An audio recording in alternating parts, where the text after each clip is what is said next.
saya Yasinta Syabani, NIM 17. Di sini saya akan menjelaskan tentang definisi dari kurikulum. Kurikulum berasal dari kata kurir artinya pelari dan kurer artinya tempat berpacu. Kedua istilah ini biasanya digunakan dalam dunia olahraga dan kemudian diaplikasikan dalam dunia pendidikan yang memiliki arti bahwa terdapat sejumlah materi yang harus ditempuh oleh peserta didik dari awal hingga akhir proses pembelajaran guna memperoleh penghargaan berupa ijazah. Menurut Hamalik 2008, dalam sistem pendidikan nasional, kurikulum adalah seperangkat rencana dan pengaturan mengenai isi bahan materi pelajaran yang ditempuh oleh peserta didik, serta cara yang digunakan sebagai pedoman penyelenggaraan dalam proses pembelajaran. Selanjutnya akan dilanjutkan oleh teman saya. Terima kasih kepada pemateri yang pertama. Untuk selanjutnya akan dijelaskan oleh saya sendiri mengenai komponen-komponen dalam kurikulum. Nah, komponen dalam kurikulum ini terdiri dari 5 unsur. Yang pertama yaitu tujuan, yang kedua materi, yang ketiga strategi atau metode, yang keempat merupakan organisasi, dan yang kelima yaitu evaluasi. Nah, berangkat pada poin yang pertama yaitu tujuan. Nah, kita tahu bahwa pendidikan ini merupakan komponen terpenting dalam setiap negara. Hampir negara di dunia mewajibkan warga negaranya untuk menempuh pendidikan.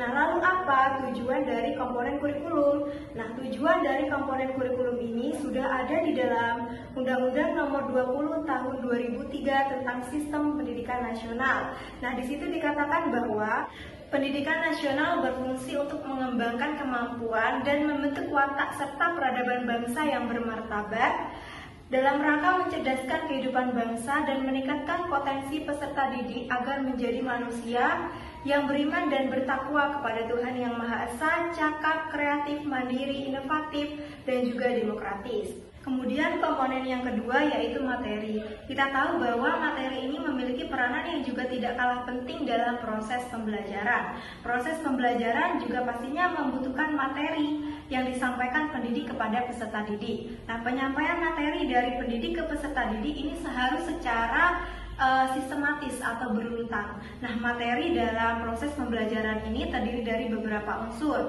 Yang pertama yaitu konsep. Nah, konsep ini merupakan definisi singkat dari berbagai gejala. Kemudian yang kedua yaitu teori. Nah, teori ini merupakan suatu definisi, suatu pendapat. Teori ini merupakan suatu definisi, suatu pendapat yang bertujuan untuk menjelaskan suatu gejala. Kemudian yang ketiga yaitu generalisasi. Nah, generalisasi ini merupakan suatu kesimpulan umum ke kesimpulan yang bersifat khusus, tentunya yang diambil dari analisis maupun penelitian. Kemudian yang selanjutnya yaitu prosedur. Nah, prosedur ini merupakan suatu cara yang sistematis yang diberikan pendidik kepada peserta didik. Kemudian yang selanjutnya yaitu definisi. Nah, definisi ini merupakan pengertian dari suatu kata.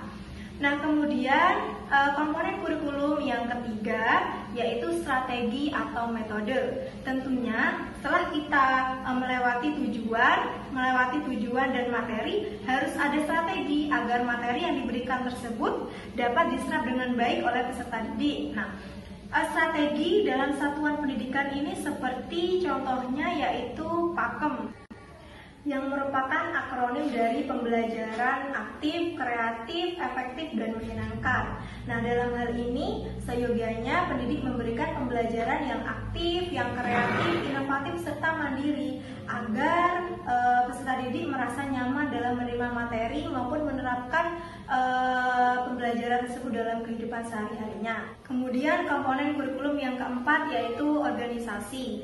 Nah, organisasi ini terdiri dari mata pelajaran yang terpisah, mata pelajaran yang berkorelasi, program yang berpusat pada anak, dan inti masalah. Nah, mata pelajaran yang terpisah ini artinya mata pelajaran tersebut dipisahkan dari mata pelajaran yang lain dan tidak ada hubungannya dengan mata pelajaran lainnya. Kemudian mata pelajaran yang berkorelasi ini artinya masih berhubungan satu sama lain.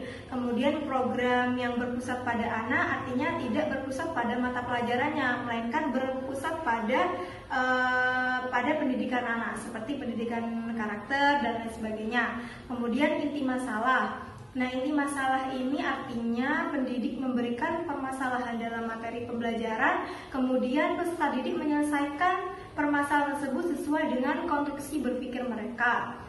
Kemudian komponen kurikulum yang kelima atau yang terakhir yaitu evaluasi. Nah, evaluasi di sini memiliki peran yang sangat penting karena di dalam evaluasi ini kita tahu bahwa dari tujuan, materi, strategi maupun dari organisasi ini sudah berjalan sesuai dengan yang diinginkan apa tidak gitu. Kalau misalnya masih ada perbaikan, maka dilakukan evaluasi. Jadi tujuannya itu untuk mengecek apakah proses atau tujuan pembelajaran tersebut sudah mencapai kriterianya. Seperti itu. Untuk selanjutnya akan dijelaskan oleh pemateri yang ketiga. Di sini saya akan menjelaskan tentang pengembangan kurikulum. Pengembangan kurikulum merupakan proses perencanaan kurikulum untuk menghasilkan kurikulum yang lebih luas dan lebih jelas. Adapun tujuan dari pengembangan kurikulum adalah untuk mempelajari dan menggambarkan semua sumber terkait pengetahuan dan mempertimbangkan tentang tujuan-tujuan pembelajaran, baik yang berkenaan dengan materi pelajaran atau kurikulum secara menyeluruh. Pengembangan kurikulum itu sendiri merupakan istilah yang komprehensif karena di dalamnya meliputi perencanaan, implementasi, dan evaluasi. Dasar-dasar pengembangan kurikulum. Yang pertama, kurikulum dirancang untuk mewujudkan sistem pendidikan nasional. Yang kedua, kurikulum pada semua jenjang pendidikan dikembangkan dengan pendekatan kemampuan. Yang ketiga, kurikulum harus dirancang sesuai dengan jenjang pendidikannya. Yang keempat, kurikulum pada semua jenjang pendidikan dikembangkan secara berdiversifikasi. Yang kelima, kurikulum pendidikan dasar, menengah, dan tinggi dikembangkan atas dasar standar nasional pendidikan. Yang keenam, kurikulum pada semua jenjang pendidikan mencangkup aspek spiritual keagamaan, intelektualitas, watak konsep diri, keterampilan hidup yang bermanfaat, pola hidup sehat, estetika, dan rasa kebangsaan.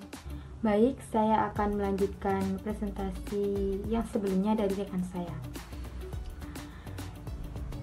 Saya akan membahas tentang yang pertama, kurikulum memiliki posisi sentral dalam seluruh proses pendidikan. Yang dimaksudkan sebagai arah berperan dan acuan dalam proses pelaksanaan pembelajaran. Kurikulum mengarahkan di segala bentuk aktivitas guna tercapainya tujuan pendidikan. Kemudian yang kedua, yaitu kurikulum merupakan suatu rencana pendidikan yang memberikan pedoman dan pegangan terkait jenis, dan urutan isi serta proses pendidikan. Lalu yang ketiga, yaitu kurikulum merupakan suatu bidang studi yang ditekuni oleh para ahli atau spesialis kurikulum yang menjadi sumber konsep-konsep atau memberikan landasan-landasan bagi pengembangan kurikulum dan berbagai instansi pendidikan. Saya Aisyah Indah Absari, NIM 36, ingin menjelaskan kedudukan kurikulum dalam pendidikan.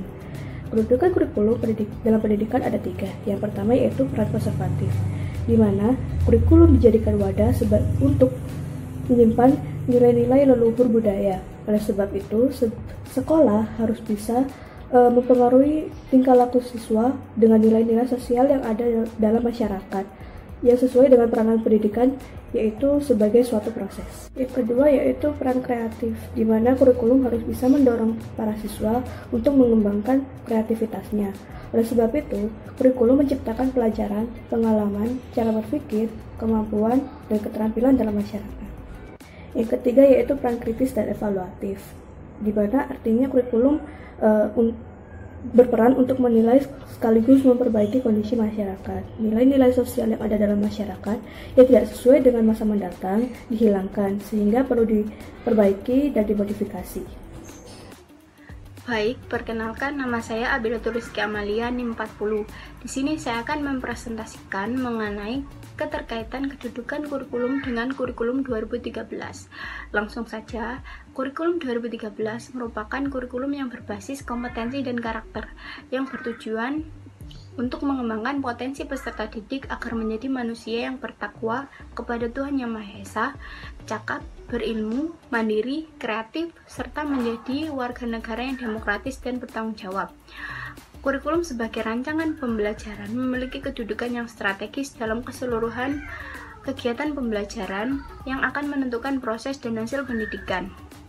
Sekolah sebagai pelaksana pendidikan, baik guru maupun peserta didik, berkepentingan dan akan terkena dampak secara langsung dari setiap perubahan kurikulum.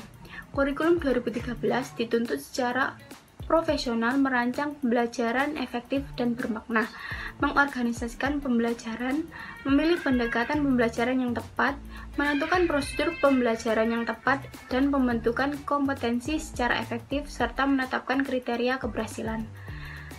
Baik, selanjutnya akan dilanjutkan oleh teman saya.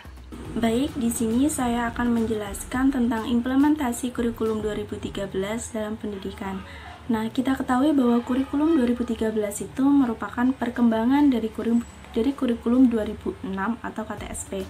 Nah, orientasi kurikulum 2013 ini adalah terjadinya peningkatan dan pengembangan kompetensi, sikap, pengetahuan, dan keterampilan. Hal ini pun sejalan dengan UU nomor 20 tahun 2003 pasal 35 bahwa kompetensi kelulusan adalah kualifikasi kemampuan lulusan yang mencakup sikap, pengetahuan, dan keterampilan yang sesuai dengan standar nasional yang telah disepakati. Nah, kurikulum 2013 ini kan lebih memfokuskan pada pengembangan kompetensi yang berupa sikap, pengetahuan, dan keterampilan yang sangat memerlukan kemampuan guru dalam menganalisis kompetensi dasar yang telah ditetapkan. Nah, pemahaman guru terhadap tuntutan pencapaian kurikulum yang tersebut itu diharapkan mampu menunjang kesesuaian perangkat pembelajaran yang disiapkan oleh guru dengan pembelajaran yang diharapkan oleh kurikulum tersebut. Karena jika perencanaan pembelajaran yang tidak sesuai dengan standar proses yang telah ditentukan itu dikhawatirkan akan mempengaruhi hasil belajar peserta didik karena timbulnya ketidakjelasan arah pembelajaran.